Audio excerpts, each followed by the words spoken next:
Now, most importantly, when you see that van show up to take away the wounded, do not target or strike anyone who has surrendered or is out of combat due to sickness or wounds. So the wound part of that I find a bit disturbing by the fact that you had people down, clearly down, you had people on the way there. Again, speaking as an intelligence officer, my intent is to capture people, to recover them. That is the idea here. If you're not doing that, then you're not really doing precise combat.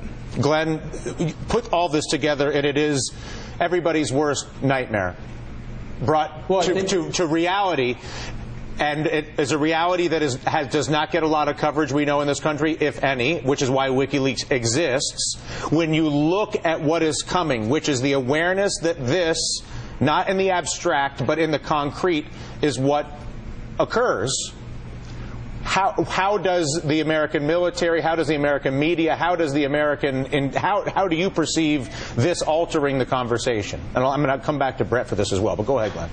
Well, I think that one of the things to emphasize is that WikiLeaks is actually heroic, because this kind of footage is seen all the time in the Muslim world about what we're actually doing over there and what the effect of our missions are. But it's seen very rarely over here, and it sparks the kind of discussion that we ought to be having about what our wars and invasions actually entail our doing. And I think the other important thing to note about it is this is far from uncommon. I mean, just today on the front page of the New York Times, the Pentagon had to admit that claims it made about a special forces attack 2 months ago in Afghanistan were completely false, where we killed 5 civilians and claimed that 3 of them were ones that we had found bound and gagged at the time that we entered the village, when in fact we ended up killing all 5 of those civilians. This happens constantly, but we only learn about it when investigative journalists or sites like WikiLeaks expose it. And what I think it underscores is, look, we know that if we send soldiers into war, these kinds of things are going to happen. That's the fog of war. Even well-intentioned soldiers are going to commit acts like this. The point, though, is we ought to think about why we continue to invade other countries and occupy other countries, knowing that the kinds of things that we see on this video are the kinds of things that we're going to be doing to the population there. It's not only immoral, but incredibly counterproductive. As the gentleman just said, what do you think the people who see this video and the family members who are surviving are going to think about the United States for the next 2 or 3 decades? At what point, Brett,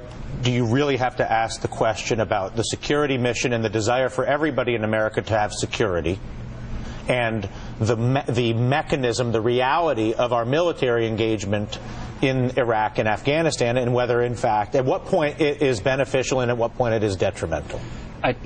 How do you even answer that question, I guess? I mean, that's a gigantic geostrategic question. I have to say, at the time, our mission in Iraq, we were losing the war at this point. We're surging U.S. forces to regain the initiative, to leave behind a stable Iraq as our troops can pull back and we can bring troops home. And that's what ended up happening. The mission was to protect the population. Therefore, an operation like this went against the very mission. There's probably more examples of U.S. troops out in the streets trying to protect civilians and not engaging, and we're taking I have no doubt. And I think everybody in this I don't think anybody in this conversation, I hope, is seeking to indict either the soldiers or the military explicit. I think it's understandable going to the old suicide by cop narrative when you have that level of fear and anxiety and a tripod and all. You can see where this happens. But the bigger question is, if we are trying to secure our nation and we are spending $12 billion a month on war in the Middle East, and we're working our way towards $1 trillion, and you're talking about 100,000 dead Iraqis and nearly 5, I can keep going.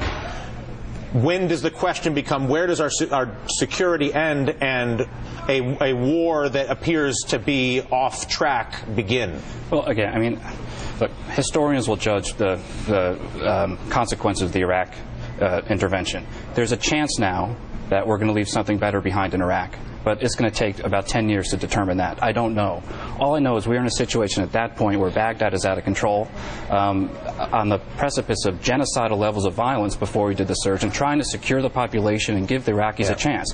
Now, you look at a video like this, and of course you say, my gosh, everything is going... But to Glenn Greenwald's point, unfortunately, there are more examples like this. And this is no one here is seeking to indict specifically any of these soldiers at all.